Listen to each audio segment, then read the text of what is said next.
The South's commercial bill flamethrower. Bossman in the BAM. WBOSS. Bossman Radio. Okie dokie.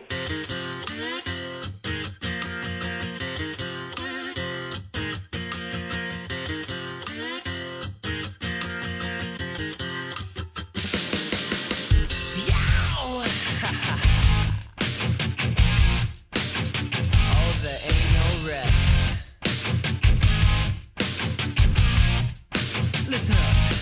I was walking down the street when out the corner of my eye saw a pretty little thing approaching me. Said I never seen a man who looks so all alone. Or could you use a little company? If you pay the right price, your evening will be nice, and you can go and send me on my way. Live from the Peach Pit in historic Bruton, Alabama. It's drive time with your host, DJ and KJ. Welcome to Drive Time, where good morning is the good word. Drive Time brought to you by Jim Peach Motors and Peach Chevrolet. Joining Kenwood and I this morning, no stranger to this program nor this community, Rob Atkinson. Good morning, Robert. Good morning, DJ. It's great to be here. Good morning, KJ. Good morning. Good morning, Coach A. What's going on this morning? Got all kind of things going on. Got a sectional track meet coming up tomorrow. We're really excited about that, and got some big doings at T.R. Miller High School going on. Yeah, I saw you had a pretty good setup going on up there. I didn't know if I don't know how many people's going to be there, but I can tell you what it looks like. How many people's going to be there, and there's a whole bunch. Yeah, it's going to be a whole bunch. So we've been Coach Brundage and I have been working on this for quite a while now. We talked about it for several years, and if we were going to try and get the sectional track meet here, and we finally decided to bite the bullet, and we've got it here now, and we're excited about it. So right now we have 38 teams lined up to be here on Friday and Saturday, and there'll be over 1,000 athletes coming in also, and all their supporters and grandmothers and everything else, because this is the AHSAA 2A, 3A, and 4A sectional. So this is the next round. This is like the playoffs in football and basketball and baseball. So you have to get through this to go to the next round. So the next round is the state meet in Cullman, Alabama for the 1A through 3A. And then the 4A through 7A is going to be going down to Gulf Shores. Rob, when you put on an event like this, and of course hosting the sectional track meet, as you just mentioned, what kind of measures can you put in place to ensure the home cooking for the good guys? Let me tell you something, because we had some issues last year at Montgomery County. Yeah, just a little bit. I'm shocked. So, I showed my tail a little bit. I can't believe that. I would do that. I can't believe that.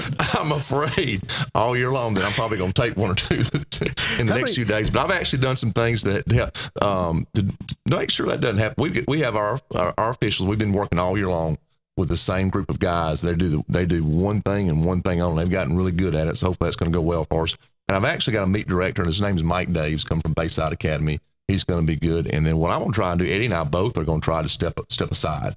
And Kim Flores is the meat director now. Once I get through the coaches meeting, I'm turning it over to her.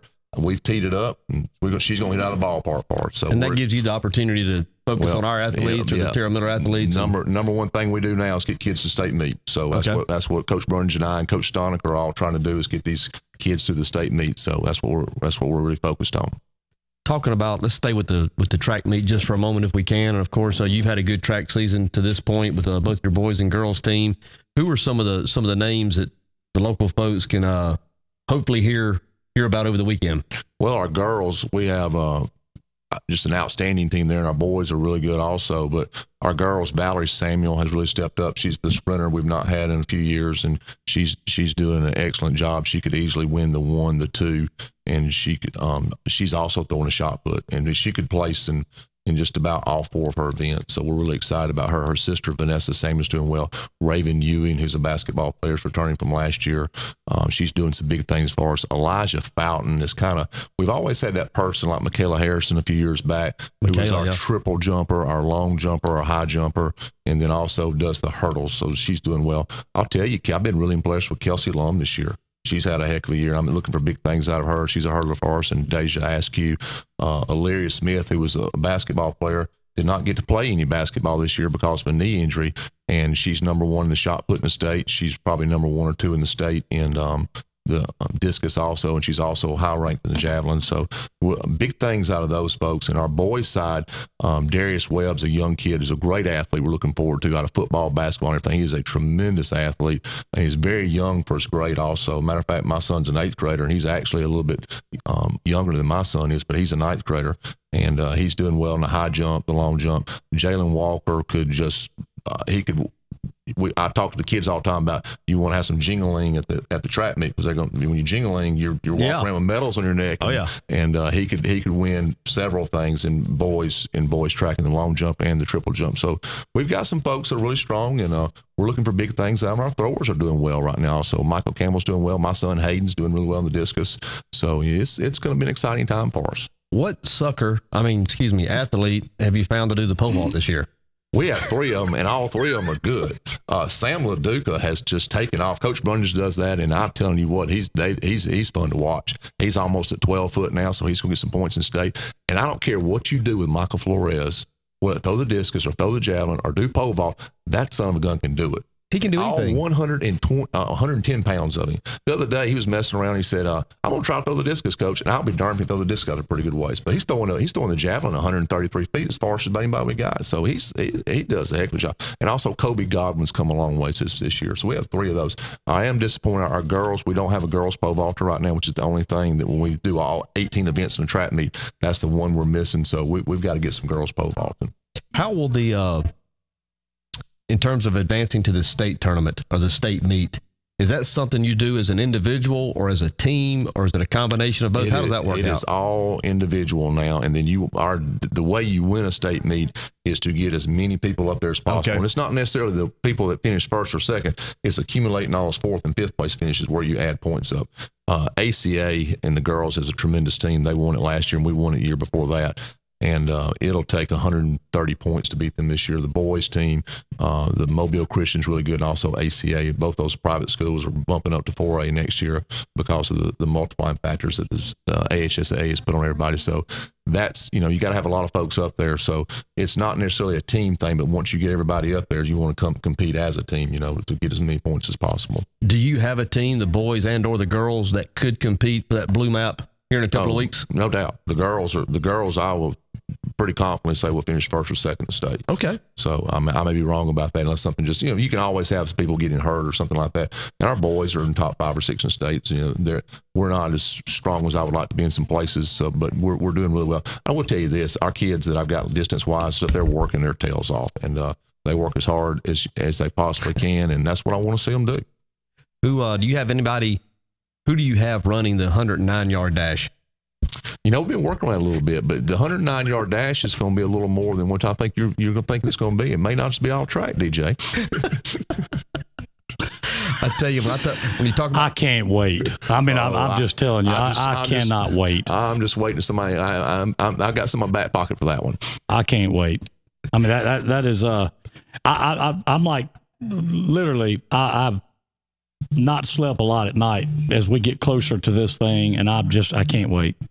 Well, I tell you, I shy away from track tournaments or track meets in recent years due to an injury that I received as a spectator. I was actually helping Alan Baker back in the day at a sectional track meet here that we had inside Municipal Stadium. That's what the competition track was, of course, at the time, and I was going across the north end zone to help with the long jump. I'm in the back end. I'm almost by the fence in the north end zone, and the kids are throwing the discus. I have my back to the discus area, and I get hit with it. Ouch. In the air. If it had hit me in the kidney, it could have killed me. If it had been the spear or the javelin, whatever y'all call it, it would have killed me. It would have certainly impaled me. But he hit me with the discus in the air, took me to my knees. You will be glad to know that I came up. I didn't show any pain. I couldn't breathe for about 3 minutes. But have you ever seen anybody get hit with a discus? I have not. I've seen some hit with a javelin, though. Oh, my gosh. That's scary, but it's got a rubber tip on it, so it's okay. But you have to be careful.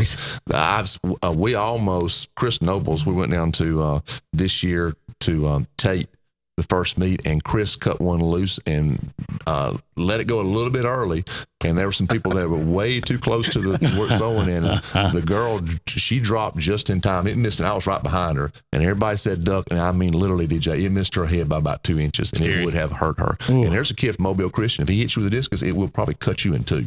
He throws it 170 feet. It is unreal to watch him throw it. So he is a phenomenal athlete. Hazel said that was a pizza box, not a discus. Well, trust me, it was a discus. Morning, Freddie. Let me ask you this, Rob. I know we've talking a little bit earlier about the economic impact that the sectional meet can have here in our community. If you are a convenience store or a restaurant up around this side of town, chances are you need to be getting stocked up pretty good, is what you're saying. I would be getting ready, especially the kids. A lot of times, the fast foods around here, Whataburger, McDonald's, Burger King, all those folks in this area up in here, you better get ready. But now we're going to have full concessions all day long, but still a lot of times when they leave, they'll stop and eat somewhere else. Right. Buses. And as you all know, when you have a bus of 40 kids getting off and 4 or 5 coaches, it's going to be a chaos, controlled chaos. Yeah. So this is a 2-day event? This is a two-day event. We'll start at 11. The actual meet will start at 11 a.m. on Friday. That gives folks that are out of town. We have folks coming away as far as the other side of Pike County. Okay. Providence Christians coming in. There's a long drive for some of these folks. And so I put the time back a little bit longer so I can I still want to be finished before dark. And then also on Saturday, we'll start at 10 a.m. So that gives them a chance to drive over and back if they want to. A lot of them are staying at the surrounding hotels. A lot of them are staying in Evergreen right now and also staying down at Atmore. Okay, that's what I was going to ask. I didn't know if people would come and stay here, or if they drove back. I didn't know how that worked. A little bit of both. We went to Montgomery Academy the past 4 or 5 years. We always drove back and forth every day. Right. Because on a track program, most track programs don't make a whole lot of money. So it's tough to do when you load up 50 kids and you're talking it's $500 every time you're going somewhere to eat or something. So talk a little bit about that. What does it cost to get in to see the sectional? The sectional meet is going to be $5. That's all it is. So it's nothing at all. $5. Yeah, $5 is all it's going to be, and all that money goes back to the TR Miller Track program, and that's where it stays. So and it goes, and we do a lot of things for our kids. You look at our uniforms and stuff right now; they're nice, and I'm gonna be honest with you, it takes a lot of money to run a track program. Hurdles are expensive. Discs are expensive, so I would think everything that you use in track would be expensive. The mats, everything. The mats are expensive. Pole vault pits can be upwards of $20,000. High jumps can around $7,000 or $8,000. So it's an expensive. And Dr. Varner's done a good job of helping take care of us and stuff like that. And he's what he's allowed us to happen is the timing system we have, which is first class, is what's allowed us to do all this stuff. And it's allowed the track program to be profitable. Sure. Yeah. Well, and that's what it takes is support. From not just your parents of the kids that are involved, not just your local athletic club or whatever and that kind of thing, but from the top down. It does take support from everybody. And I'll give you a great example of that. Yesterday, the Georgiana has a track team for the first time, and they've come down and they were using our pole vault pit. Their superintendent drives the bus down here for them, and he's from Saginaw, Michigan, and they basically haven't had a whole lot of support, but he started pouring money in this thing. Now they've got a team that's going to probably finish second in the state this year. Wow! Like that, and he's hired a coach for them, and they're out there getting these kids to pole vault, and they're going to work on some distance and stuff. And they got kids that are first in the shot put right now, and they're going to be winning the long jump. So they're going to have a great team. And another year or two, you'll see Georgiana just wiping everybody out in 1A. Wow! I've been amazed, and I've had a chance to watch them in basketball the last several years, watching our boys. But I've been amazed at the sheer number of athletes they have there to be such a small school. You're talking about runners and jumpers and quick twitch muscles. My gosh, they got them. The other day we were at Troy track meeting. They were over there, and we were doing the high jump, and they had a sophomore that's 6'6" or 6'7". He's high jumping. Oh my gosh! And he was unbelievable. He was way over 6'2", and this is a kid that's going to be 6'6", probably 6'8" one day. And you start getting in that type of stuff, you start talking about college scholarships. Listen, maybe I'm way off base here. But when I think of Georgiana, I think of cornbread-fed boys and girls that, think about it. Those are the type of places where a lot of big-time athletes come from. No doubt. And they are the nicest kids, most respectful. they came down to our first time they ever been to a track meet, so they really had no idea what was going on. So I was, they were a lot of them on the infield, some stuff that you're not supposed to do, but man, they were supporting those kids. They were behind them, all cheering. The principals down here, the superintendents down here, and they were just having the best time. And that's what it's all about. Well, it's about these kids and getting them better and having them having a great experience, and that's what's going on with them. Yeah, it's hard. It's hard to get mad at some people that have never been a part of that. It's hard to get mad at them for not knowing what's going on. And then we just little. That'd be like me going out there grabbing a shot put or a javelin or something. You'd have to get. I mean, listen, during the Dash for Cash, the only people I know of that really got in trouble were DJ and I, because we didn't know there was a sound ordinance. I had no idea. News to me. I mean, when we were running around playing the radio loud, there wasn't no sound ordinance. The only ordinance was Jake Lewis. I'm usually that's right. Here comes Jake and Chief Holt. I mean, that was the two ordinances we had to worry about right there. So, when somebody hollered, "Here comes Jake," it was all this, of course, used to be woods, the trails. Yeah. And when somebody hollered that, it looked like you've been in a food plot with a lot of deer or whatever. Yes, I have. And all of a sudden something spook them and they're gone. Well, that's what it would look like when somebody hollered, "Here comes Jake." And Pepsi cans flying everywhere. Yes. Pepsi cans. Mountain Dew, Dr. Pepper. Little Faygo. Yeah. Oh, yeah. I mean, a little Fanta Red. Yeah. It was, people, but that's how it was. No, but I'll tell you what, it's sounds to me like it's a big time thing for Bruton to be able to host this. And it sounds like we're fortunate, but of course it comes from a lot of hard work on your behalf. And of course, I know you've mentioned Coach Brundage and probably several other people involved as well. Well, let me tell you this. The reason we have support, the success we have in cross country this year and in the past few years in the track program is undoubtedly without the support of our parents and stuff. Jerry Morris does so much to help us. Great guy. I can just go down the list of the people that help us. Kim Flores is always there to help me. Anything I need. Joe Luttrell, Lee Jernigan. It just goes on and on and on. If I need something, it's going to be done quickly. I'm glad you mentioned that. Have you ever raced? Have you ever asked JoJo Luttrell to race any of those kids out there himself? I think he would hurt most of them. He has run with us some, and you can see that he's pretty fast.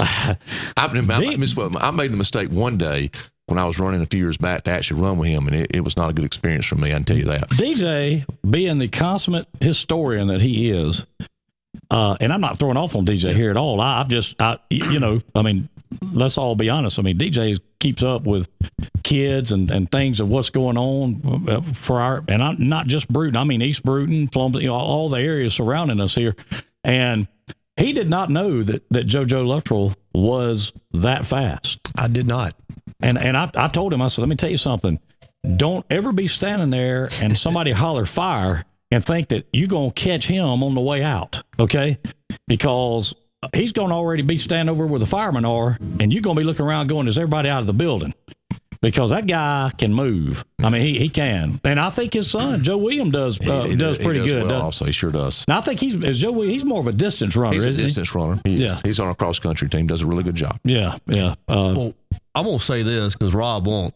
But you should be commended for the job you've done with that track program. I've watched you since you got involved with it, and I've seen the numbers go up and the amount of participation. And you don't just stand back and let kids sign up to play. You are actively working the campus, working the halls. If you see a young man or a young lady that can come out and have something to offer, even if it's just from participating, not necessarily a point getter, you've always had the heart for that and reached out and gotten so many people involved that might not have otherwise been, and I think you should be commended for that. I know that I'm certainly proud of the job you've done here and the way you've represented the school, and it's a job well done, and it's much appreciated. Well, thank you, DJ. I appreciate it. Yeah. I also want to add that his wife has been a big part of it also. Lisa, I know that she does all the things behind the scenes. She's there in the 13th hour, tying things together. She'll be a big part of this. Her plate is full as we speak. Not going to go too far down that road, but she is certainly our thoughts and prayers, as all of you guys are. We love all of you. But Lisa's been a big part of it also. She has. She does a tremendous job, and I couldn't do what I do without her even close to it. She's been back and forth on the road a little bit, and just really appreciate how much she does and what all she does for our family right now, because it's me and the boys a lot right now. So she's doing well. She will also. She's going to be back here Friday. Well, also she's got going on. She's going to be here Friday. She's going to key in every field event that goes on over there, and she'll put them all in the computer for us. Her and Ron McDaniel. Let me say something about Ron McDaniel real quick. Ron McDaniel, this is not possible without Ron McDaniel. Sure, he does sure. a great job. He does all our IT stuff for us, and he does the timing, and he does an outstanding job. And Sybil's there as well. I mean, Sybil, of course. Because, is no doubt. I want to say this about Lisa real quick.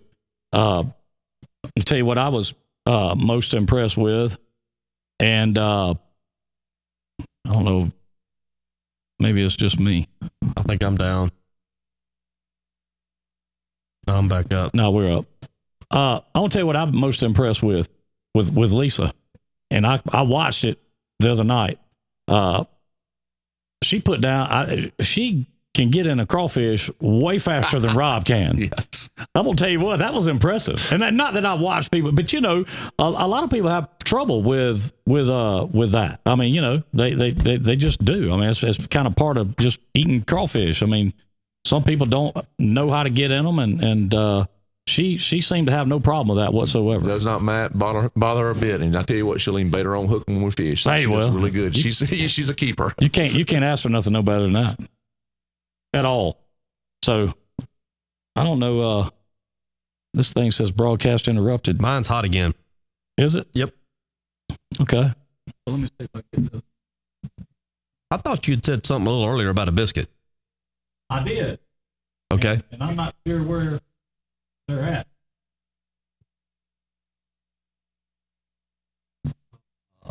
What time will the competition start tomorrow? It'll actually start at 11 a.m. There it is. 11 we're a.m. up. 11 a.m. So And we're what time will you wind down Friday night?